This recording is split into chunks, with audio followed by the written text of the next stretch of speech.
कोई ऐसा बोलेगा कि हम नहीं मरेंगे? सब बोलता है कि हम मरेंगे, लेकिन ये झूठ है। हम नहीं मरते हैं, हमारा शरीर मरता है। हम तो अविनाशी हैं, ईश्वर अंश जीव अविनाशी, चेतन अमल सहज सुख राशि। यह जीव जो है, हम जीव, वो ईश्वर परमात्मा के अंश हैं और हम अविनाशी हैं। विचार कीजिए कि हम कभी मरते नहीं तो हमारा जीवन कैसा है। संत महापुरुष कहते हैं कि तुम्हारा जीवन बहुत लंबा है, इतना लंबा है कि उसका कोई अंत ही नहीं है। लेकिन हम लोग जीवन क्या समझते हैं?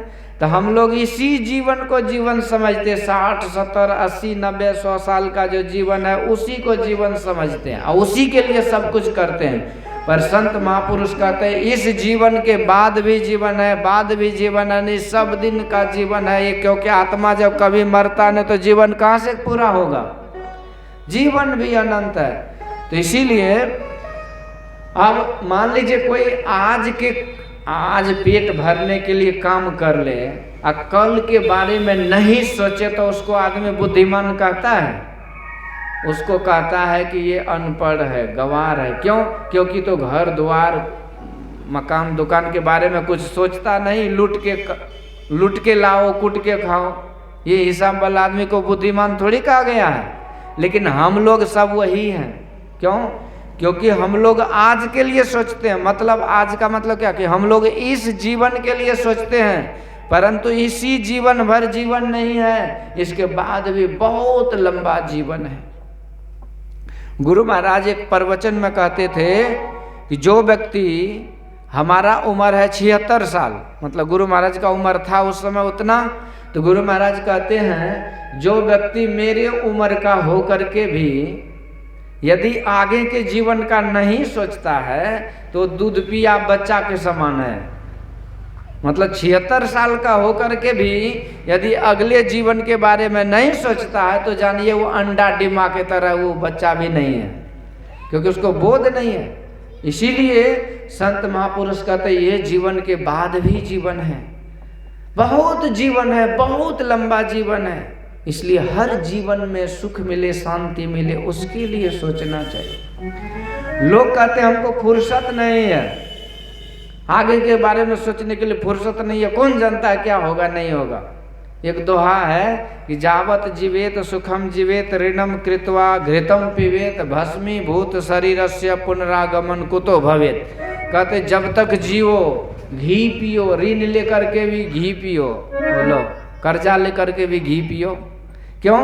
क्योंकि शरीर तो भस्मीभूत हो जाएगा, दोबारा कब जन्म होगा कौन जानता है। कहते ये इतना ही नहीं है, भस्मीभूत शरीर हो जाएगा लेकिन ये आत्मा फिर से दूसरे शरीर में चला जाएगा। क्यों? क्योंकि 184 भरम के पाँव पर अटके आए, अब की पासा ना पड़े तो फिर 84 जाए। इस बार यदि भक्ति भजन नहीं किए तो फिर से 84 में जाना पड़ता है। तो ये शरीर छूटने के साथ छुट्टी छूटता है। एक आदमी को मैं बोला कि आपके बगल में कथा हो रही है, आप कथा सुनने क्यों नहीं जाते हैं? तो बोला कि क्या कहें, हमको छुट्टी ये नहीं होता है। तो हम बोले कि आपको छुट्टी कब होगा? तो विचार करके बोलिए छुट्टी कब होगा जीवन में? क्योंकि रात गवाया सोई के, दिवस गवाया खाए, हीरा रतन अनमोल था कौड़ी बदले जाए। रात में तो सोने से छुट्टी नहीं है, दिन में नाचने से छुट्टी नहीं, तो छुट्टी कब है? विचार करके बोलिए छुट्टी कब होगा? तो आदमी बोला कि लगता है कि जीते जी छुट्टी नहीं छूटेगा, जीते जी कभी छुट्टी छूटने वाला नहीं है, काम लगले है।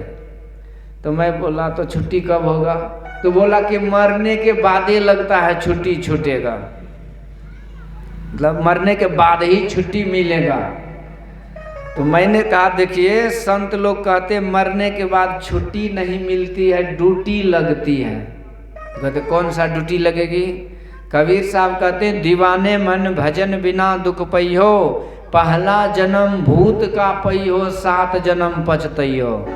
कहते पहला जन्म में भूतवा का शरीर मिलेगा, भूतवा को भूख का प्यास खूब लगती है, प्यास खूब लगती है, लेकिन उसके मुंह में जो छेदा होता है ना वो कांट के नोक के बराबर होता है। कांटे परले पानी पियो प्यासन ही मर जाइयो। अब कहिए आपको प्यास से परास लग रहा है, गला सूख रहा है, अब मुंह में पानी नहीं घुस रहा तो कैसी छटपटी होगी। कहते भूतवा बनने के बाद वही दुर्गति होती है। अब जब भूतवा बन जाइएगा ना, किसी बचिया पर चढ़िएगा, उसके माथा पर बोलिएगा हमरा नतनी है, हम इसके नानी हैं, तो नानी रहिए कि दादी रहिए कि लकड़ नानी रहिए, कोई बन के रहिए, तुरंत वजह गुनी को लाएगा। अब मंत्र पढ़ के झाड़ फूक करके वो नीम का ठल्ली से दे झांटी मारते मारते उसको पकड़ के केस को, भूतनी को पकड़ के बोतल में बंद करता, ठेपी लगा के मिट्टी में गाड़ देता है। अब रहो नानी। इसलिए कहते पहला जन्म भूत का पहियो, भूत में जाओगे। तब दूसरा ड्यूटी क्या लगेगा, तो धोबी के घर गधा होइयो, कटे घास नहीं पहियो। कहते धोबी के घर में गधा बनोगे, घास भूसा कुछ नहीं मिलेगा। तेली के घर बैला होइयो, अखियन खुलसा लगइयो, कोस 50 घरे में चलियो, बाहर होए न पाइयो। ते शरीर छूट जाने के बाद बड़ी दुर्गति होती है, जीवन नहीं खत्म होता है। यही मेरा कहने का मतलब है कि जीवन यदि खत्म हो जाए तब तो ठीक है। कबीर साहब कहते मरिए तो मर जाइए, छूट पड़े जंजाल, ऐसी मरने को मरे दिन में 100 सवार। मरने के बाद जीवन खत्म नहीं होता है, ये बहुत जीवन जीना पड़ता है। हर जीवन में जो जीव भक्ति नहीं करते उसे बहुत दुख सहना पड़ता है। इसीलिए संत महापुरुष कहते हैं आगे के बारे में सोचते हैं जो वो सुखी रहते हैं। अग्र सोची सदा सुखी, जो आगे सोचते हैं वो सदा सुखी रहते हैं। तो इसलिए समय निकाल करके हमको अपने जीवन के कल्याण के लिए कुछ करते रहना चाहिए। जैसे अपने इस शरीर के लिए, पेट भरने के लिए भोजन का उपार्जन करते हैं ना, एक जो खाना खाते हैं ये किसके लिए खाते हैं, शरीर के लिए, आत्मा के लिए खाते हैं। ये जो पढ़ाई लिखाई करते हैं किसके लिए, शरीर के लिए, क्योंकि नौकरी होगा, पैसा होगा तो पैसा से घर मकान रहेगा, बढ़िया से सुख भोगेंगे। ये सब सुख शरीर के लिए है, आत्मा के लिए सुख नहीं है। इसलिए आत्मा के लिए कौन सा सुख है, तो कहते तन का भोजन अन्न है, मन का है सत्संग, जीवात्मा का भोजन ध्यान है, कहते हैं सब संग। तो मन का जो भोजन है वो सत्संग है, कथा है, और जीवात्मा जो हम आत्मा है उसका भोजन क्या है, तो ध्यान है। तो जब ध्यान करते हैं तब आत्मा को शांति मिलती है, इस आत्मा को दोबारा मनुष्य शरीर मिलता है, सब कुछ मिलता है। तो हम आत्मा है, शरीर में रहते हैं, यही है आत्मदेव। इसकी जो बुद्धि है वही इसकी पत्नी है धुंधली देवी, और बुद्धि जब खराब होती है तो उसी से दुख होता है, वही है धुंधकारी। तो बड़ा सुंदर प्रसंग है। इसलिए संत महापुरुष कहते हैं मनुष्य शरीर भक्ति भजन करके अपना कल्याण बनाने के लिए मिला है। एक बार एक राजा के दरबार में एक भिखारी आया था, तो ठंडी में कांप रहा था। वो राजा को हुआ कि बेचारा ठंडी में कांप रहा है, कुछ देना चाहिए इसको। तो कहा मंत्री जी इसको एक चादर दे दो, बेचारा को ठंडी में कांप रहा है। तो मंत्री ने बढ़िया वाला चादर ला के दिया, और भिखारी जो ओढ़ लिया तो देह गर्मा गर्म हो गया।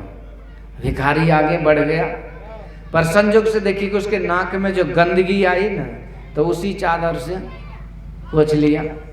अब राजा ने जो देखा तो बड़ी गुस्सा हुई कि नालायक कहीं के, इतना कीमती चादर दिया, इस चादर को गंदा कर दिया। कहते मंत्री जी इससे चादर छीन लो, इसको भटिया ओढ़ा के 4 डंडा दे के भगाओ यहाँ से, ये चादर के अधिकारी नहीं है। तो यही चादर है मनुष्य का शरीर, ये परमात्मा ने कृपा करके दिया है। यदि हम लोग भक्ति भजन नहीं करते हैं ये चादर छीन लेगा। और गुदरी भटिया क्या है, पहला जन्म भूत का पइयो, देवाने मन भजन बिना पछतइयो। तो इस शरीर छूट जाने के बाद पशु पक्षी कृमि आदि के योनि में भर में वो बहुबार हो। ये पशु पक्षी वृक्ष कृमि कीड़े मकोड़े जीव जंतु का शरीर ये आत्मा को जाना पड़ता है, मिलता है। उस शरीर में जो दुख होता है तो कहते वही दुख है, वही है गुदरी भोटिया। इसलिए हम लोगों को ये कथा की महिमा सुनाते हुए शास्त्रों ने कहा, संतों ने, इसी तरह हम भी जीवन में सत्संग भजन को अपनाएं तो हमारी दुर्गति नहीं होगी। इसलिए जप ले हरि का नाम मनवा, जप ले हरि का नाम, हो जप ले हरि का नाम मनवा, जप ले जप ले हरि का नाम मनवा, जप ले हरि का नाम, जप ले हरि का नाम। कोई ताली देते हुए जप ले हरि का नाम, जप ले हरि का नाम मनवा, जप ले हरि का नाम, हो जप ले हरि का नाम मनवा, जप ले हरि का नाम। उनके नाम से बन जाएंगे, उनके नाम से बन जाएंगे तेरे बिगड़े काम मनवा, जप ले हरि का नाम, हो जप ले हरि का नाम मनवा, जप ले हरि का नाम, जप ले हरि का नाम मनवा, जप ले हरि का नाम।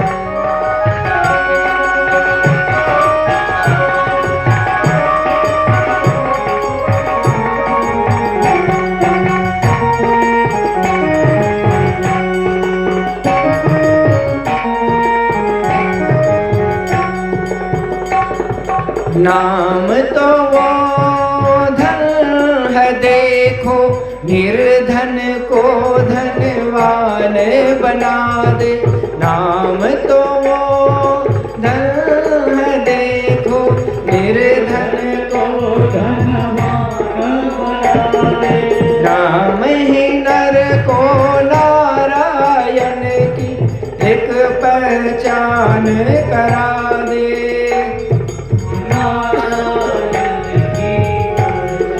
नाम नर को नारायण की एक पहचान करा दे, एक पहचान करा दे, एक पहचान करा दे।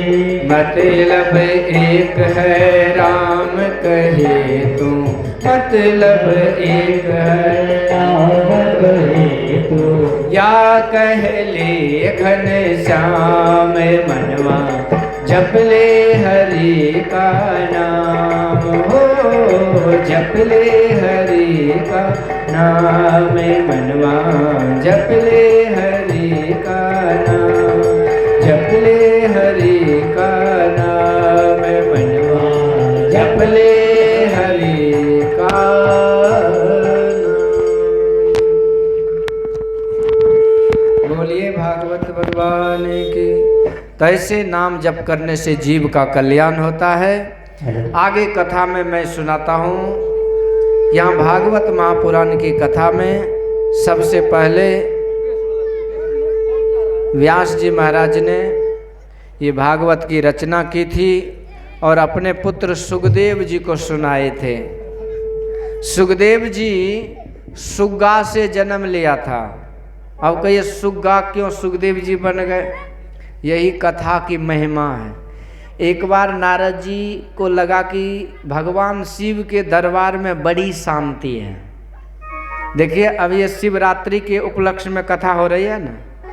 आज देखिए विवाह जो 21 तारीख को लगन था, चारों तरफ विवाह शादी हुआ ना, तो उसमें जब आशीर्वाद लेने की बारी आती है तो दुल्हा दुल्हन को माँ गौरी से आशीर्वाद दिलाते हैं। क्यों? क्योंकि माँ गौरी और भगवान शिव में बहुत मेल है, उसके घर में बहुत शांति है। तो जिसके घर में शांति है उसी की पूजा करने से शांति मिलेगी कि नहीं?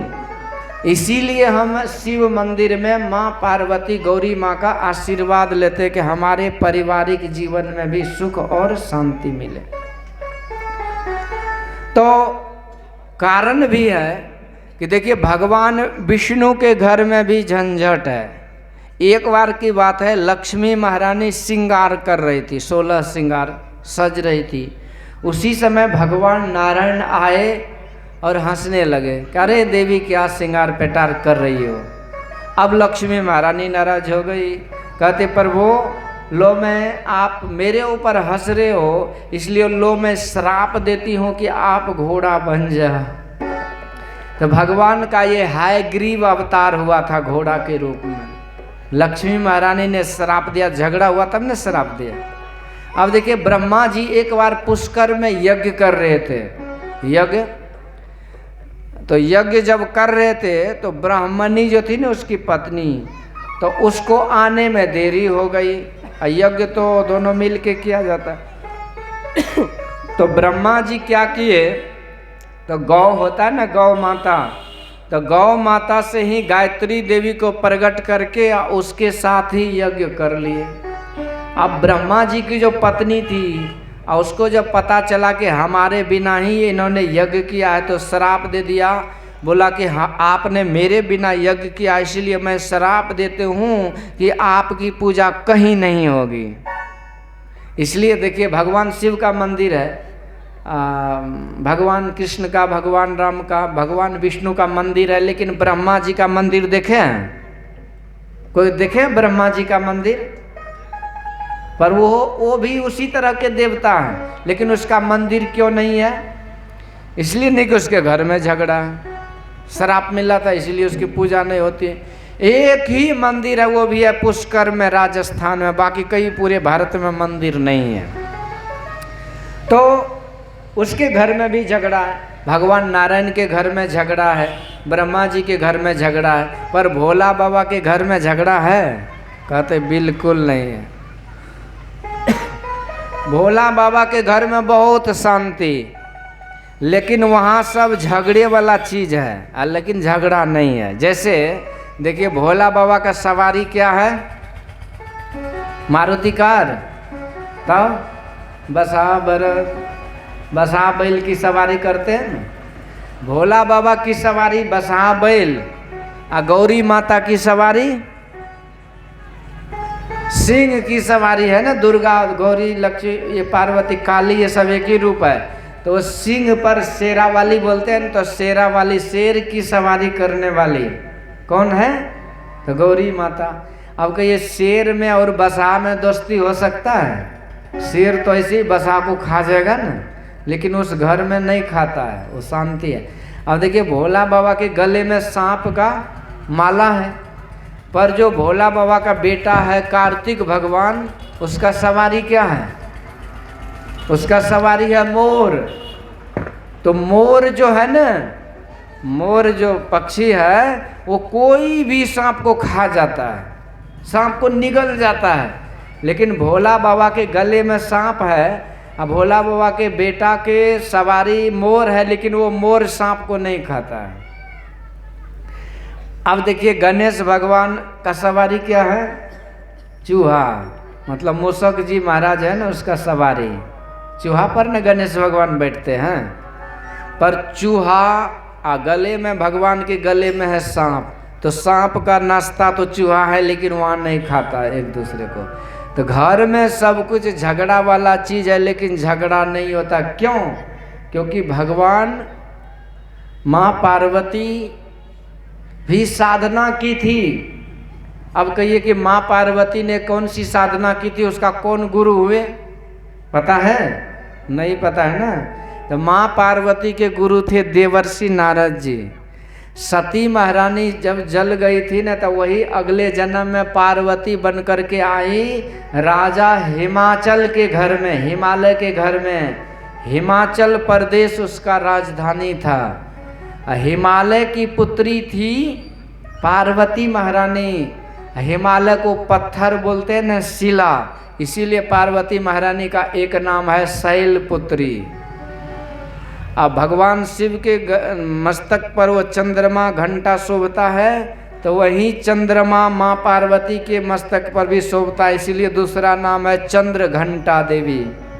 और उन्होंने स्कंद महाराज को जन्म दी थी, इसलिए स्कंद माता बोलते हैं। उसी को गौरी माता बोलते हैं, उसी को पार्वती बोलते हैं, उसी को सिद्धिदात्री बोलते हैं, उसको कुष्मांडा देवी बोलते हैं। उसी माता गौरी माता का नाम है ब्रह्मचारिणी देवी।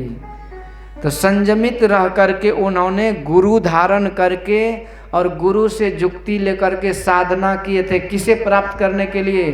तो परम प्रभु परमात्मा भगवान शिव को पति परमेश्वर के रूप में प्राप्त करने के लिए वो गौरी देवी ने साधना की थी। तो इसीलिए साधना की, गुरु से जुक्ति लेकर के और साधना करके शिव स्वरूप परमात्मा को प्राप्त कर ली, इसीलिए उसके घर में सदैव शांति रहती है। बोलिए भागवत भगवान की। आप लोग तो ऐसे जितनी उपस्थिति है तो ऐसे लगता है जैसे मुरही ने मसवा जाता है, ऐसे आवाज बंद हो गया। एक बार जय जयकार कीजिए। बोलिए आनंद कंद भगवान की। तो भगवान के घर में शांति है। यदि हम लोग भी सदा सदा के लिए सुख शांति चाहते हैं तो माँ पार्वती कहती है तुम भी मेरी तरह से साधना करके और उस ईश्वर को प्राप्त करो। पर ये शांति नारद जी को देखी नहीं गई। नारद जी झगड़ा लगाने में तो माहिर हैं। एक दिन कहते हैं कि देवी जी आपको पता है कि मातेराम कि भगवान शिव अपने गले में नरमुंड का माला क्यों पहनते हैं? पार्वती चौंक गई, नहीं वो तो पता नहीं है। तो नारद जी कहते एक बार जा करके तो पूछो। अरे देवी माता राम, ये भगवान शिव के गले में जो नरमुंड का माला है ये किसी और का नहीं, तुम्हारा ही मुंडी है। तुम जितने बार मरती हो माते, वो सब बार वो भोलेनाथ उसका मुड़ी को काट करके माला बनाते रहता है। अब तो पार्वती महारानी दुखी हो गई, दौड़ी दौड़ी जाते कहते प्रभु एक बात बताओ, क्या आप ही के गले में जो ये मुंड का माला, ये मुंडा किसका है? ये मुड़ी किसकी है? अब भगवान तो सच्चा गए, फिर भी कहते देवी क्या बताओ, बताने में तो संकोच हो रहा, पर सच में बताता हूँ कि जितने मुंडी के माला हैं सब मुंडी तुम्हारा ही है। सती को लगा के पार्वती को हमने इतने बार मैं मर चुकी हूँ और ये अभी तक अमर है। कहते प्रभु आप कौन सी विद्या जानते हो कि आप अमर रहते हो और मैं बार बार मर जाती हूँ? भगवान शिव कहते देवी पार्वती वो है अमर विद्या। वो अमर विद्या जो सुन लेता है वो मुझ अविनाशी शिव जैसा सदैव जीवित रहता, वो कभी नहीं मरता है। अकाल मृत्यु वो मरे जो काम करे चंडाल का, काल हमारा क्या करे, मैं भक्त हूँ महाकाल का। इसीलिए भगवान शिव को महाकाल बोलते। बोलिए कालेश्वर भगवान की। महाकालेश्वर मंदिर उज्जैन में है। विक्रमादित्य उसी महाकालेश्वर भगवान शिव की पूजा करते थे, जिसके नाम से विक्रमी संवत हम लोग मनाते हैं। तो भगवान कहते काल मेरा कुछ नहीं करता है देवी, ये काल संसार को खा जाता है। काल मतलब मृत्यु, परंतु मैं कालों का भी काल हूँ, मैं महाकाल हूँ। अब पार्वती कहते प्रभु मुझे भी बता दीजिए वो अमर कथा, ताकि मैं भी अमर हो जाऊं। तो भगवान शिव ने एक डमरू बजाए और जितने चिड़ियां चुनमुन थे सब उड़ गए, जानवर सब भाग गए और कहते देवी अब शांत होकर के तुम कथा को सुनो, मैं तुम्हें वो अमर कथा सुना रहा हूँ। और भगवान शिव ने अमर कथा सुनाने लगे। अब माँ पार्वती सुनती रही, बहुत समय तक ये चला, कथा सुनते रहे, आनंद में विभोर होते रहे माँ पार्वती, ज्ञान होता रहा। ये बॉक्स का आवाज दो सही कीजिए ना। बहुत समय बीत गया, माँ पार्वती सुन रही है, भगवान शिव सुना रहे हैं। अब अचानक क्या हुआ कि माँ पार्वती को नींद आ गई। बढ़ाते हैं बढ़ाइए देते, घटा देते घटाइए देते, हम क्या करें। माँ पार्वती को नींद आ गई और उसी समय एक अंडा था। अब देखिए डमरू बजाया तो चिड़िया तो उड़ गया, लेकिन अंडा बच गया था। तो कथा के प्रभाव से वो अंडा से ही डिम्मा हो गया, बच्चा हो गया और वही हूँ हूँ करने लगा। पार्वती जी तो सोई थी, अब हूँ हूँ कर रहा है वो अंडा का बच्चा, वो चिड़िया। भगवान की नज़र पड़ी तो सोचने लगा कि ये तो देवी जी तो सोई है, फिर ये हूँ हूँ कौन कर रहा है। तो देखा वो एक चिड़िया है। भगवान शिव त्रिशूल लेके दौड़ा, नालायक कह के तू कैसे कथा सुन लिया। अब चिड़िया डर के मारे उड़ा, तो उड़ते उड़ते बड़ी दूर तक गया और वहाँ पर एक कुटिया में व्यास भगवान की पत्नी जो विटिका देवी थी वो हाफी कर रही थी, मुंह बाब के, मुंह फैला के। तो उसी के मुंह में वो चिड़िया घुस गया। अब भगवान त्रिशूल लिए ताने त्रिशूल खड़े हैं, जल्दी निकलो मारेंगे तुमको, तुमने बिना मतलब का कथा कैसे सुन लिया। अब चिड़िया डर से निकलवे नहीं करे। उधर से व्यास जी आते हैं, कहते प्रभु ये त्रिशूल लिए क्यों खड़ा हो, किसको मारोगे। कहते वो चिड़िया को जल्दी बोलो, घरवाली को मुंह से बाहर करे, उसी को मारूंगा। क्यों, उन्होंने मेरा अमर कथा सुन लिया है। भगवान व्यास जी कहते प्रभु एक बात बोलो, जब उन्होंने अमर कथा सुन लिया है तो आपके मारने से कैसे मरेगा। अरे जो अमर हो गया वो किससे मरेगा। यदि वो मर गया तो फिर आपका अमर कथा कैसा है। तो अमर कथा की महिमा खत्म हो गई ना। यदि उसे मार दिए तो महिमा खत्म है, यदि वो मर गया तो अमर कैसा। तब भगवान ने छोड़ दिए और वहीं विटिका के देवी के गर्भ से जो बाद में बालक का जन्म हुआ था तो वही हुआ सुखदेव जी महाराज। बोलिए सुखदेव भगवान की। पर पता है कि सुखदेव जी महाराज माँ के पेट में 12 साल तक रह गए थे। माँ के पेट में सुख मिलता है जीव को, सुख नहीं मिलता। काल कोठरी है, छोटा सा पैकिंग रहता है, जैसे बिस्कुट का, लेमन जूस का, बाकी चीज़ का जो डिब्बा रहता है ना उसमें पैक रहता है। ऐसे ये जीव माँ के पेट में तो इधर तो भोजन इधर पानी सब कुछ रहता है, तो थोड़ा सा जगह में ही गोल मटोल वहाँ पर दबा हुआ रहता है। अब वहाँ रहना कोई पसंद करेगा। अभी आपको किसी बक्सा में बंद कर दें, अब बाहर से ताला चाबी लगा दे तो कैसा होगा। 10 मिनट में नानी याद आ जाएगी। इतना दुख होगा, इतने व्याकुलता होगी कि मत पूछिए। पर हम लोग 9 महीने बक्सा में बंद होकर के आए हैं, भारी दुख है। भगवान शंकराचार्य कहते हैं पुनरपि जननम पुनरपि मरणम पुनरपि जननी जठरे शयनम। माँ के पेट में जठराग्नि में, आग में ये जीव जलता है, सिजता है, पकता है। भारी पीड़ा कष्ट इसको माँ के पेट में होता है। कहते 100 बिच्छू एक बार डंक मारे और उससे जितना कष्ट है उतना ही कष्ट हम लोगों को माँ के पेट में होता है। पर सुखदेव महाराज ने 12 साल तक माँ के पेट में रहा। क्यों? क्योंकि सुखदेव जी से पूछा किसी ने कि आपको इतना दुख में रहने में क्यों अच्छा लगता है। तो सुखदेव जी कहते इससे भी ज़्यादा दुख इस संसार में है, इसीलिए मैं यहीं रहना पसंद करता हूँ। तो कहा वो कैसे। तो सुखदेव जी कहते सुनो, मेरा तो लाखों करोड़ों जन्म हुआ, एक जन्म में मैं एक धोबी के यहाँ गधा बन के आया था। धोबी बड़ा कंजूस था। एक दिन हमारे पीठ पे बहुत सामान बोझ करके कपड़ा और घाट पर ले जा रहा था। रास्ते में जो नाला था उसमें मेरा पैर फंस गया और मैं निकल नहीं पाया, तो धोबी ने मार मार करके मेरा पीठ को सिझा दिया। इसके बाद सारे सामान लेके तो वो चला गया। अब मैं उसी नाले में फंसा रहा। बहुत समय तक लोग जो आते जाते थे तो उसी मेरे पीठ पर पैर दे के नाले को पार करते थे।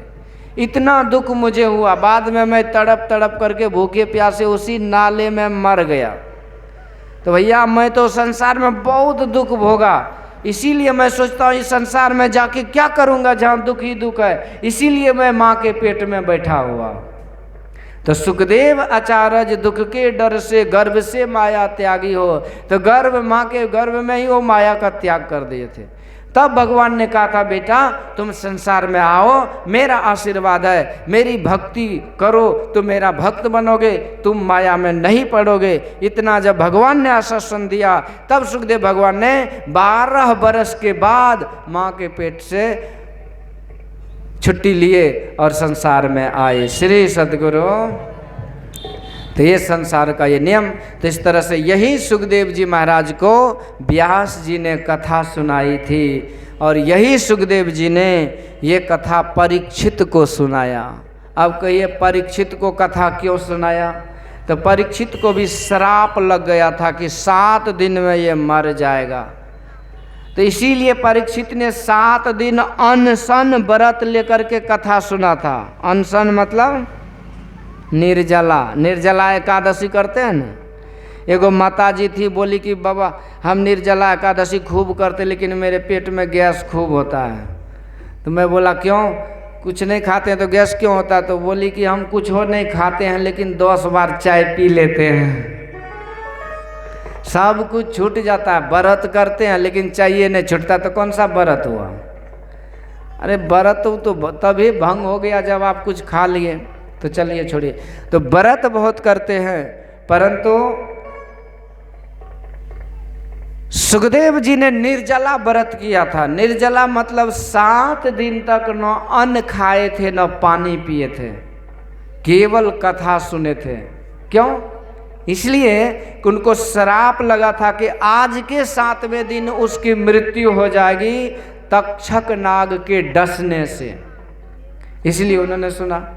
अब आप लोग बोलेंगे धौ सुखदेव जी सुनलकै तो सुनलकै, हमरा की जरूरी है?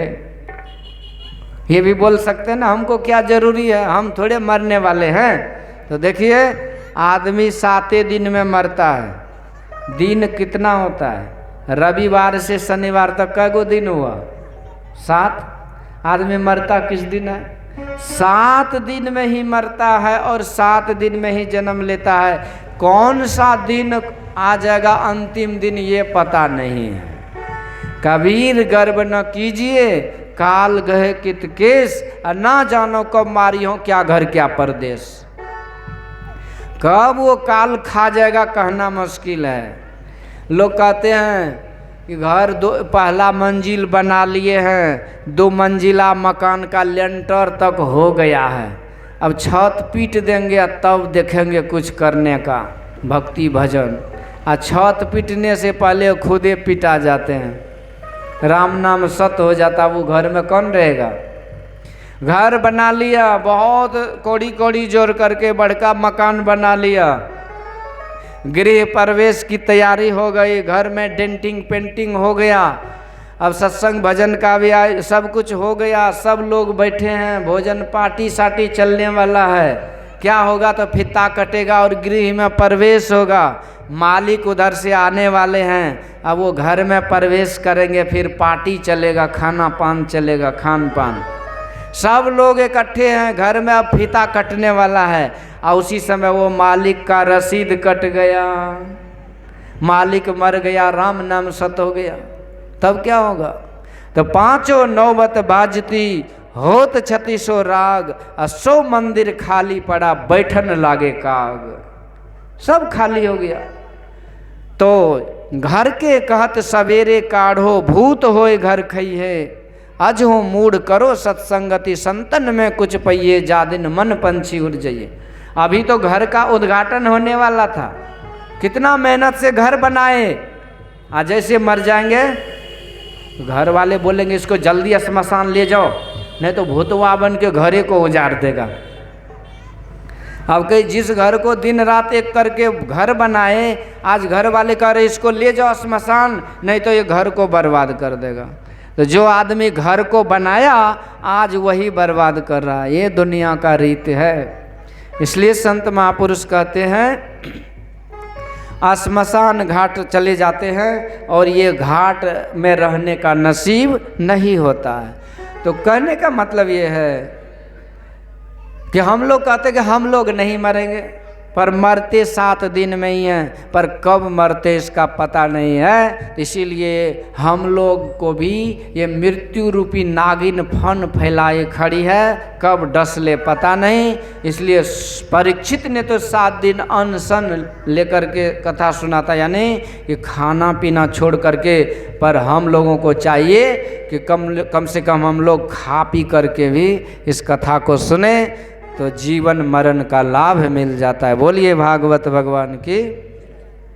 तो इस तरह से परीक्षित ने सुख तीर्थ में जाके कथा सुना और सुखदेव जी यहाँ सुनाते हैं। पर परीक्षित को श्राप कैसे लगा, तो कलयुग ने उसके माथे पर सवार हो गया था, और कलयुग के कारण ही परीक्षित शिकार खेलने जंगल गया था।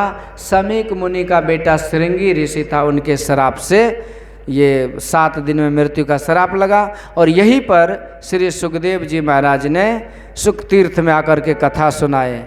अब यहाँ पर श्री सुखदेव जी का आगमन हुआ। बोलिए सुखदेव भगवान की।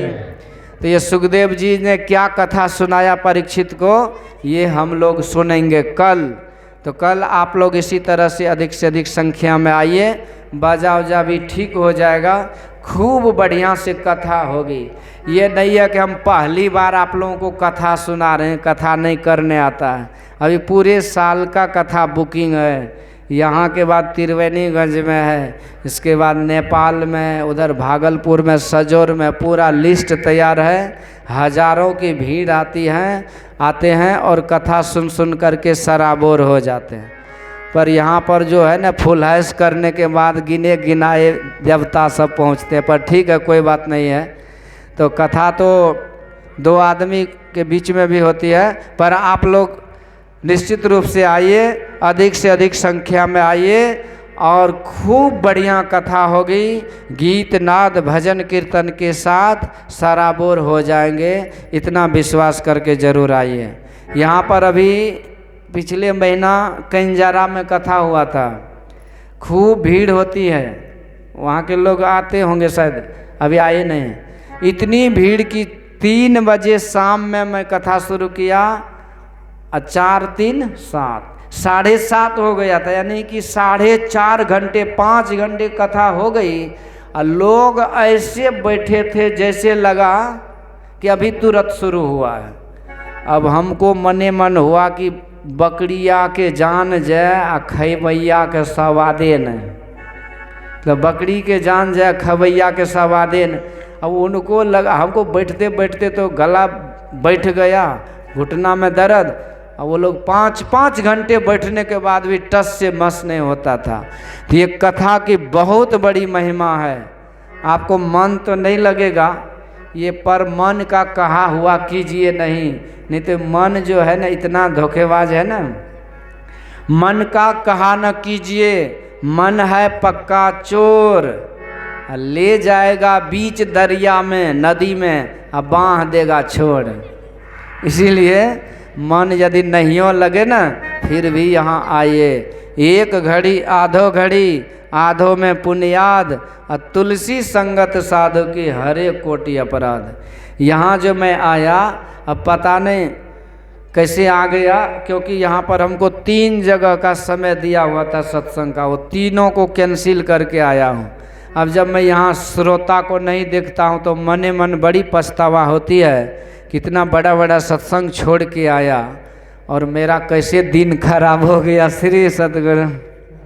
आइए हम लोग भजन, एक भजन फिर आरती होगी।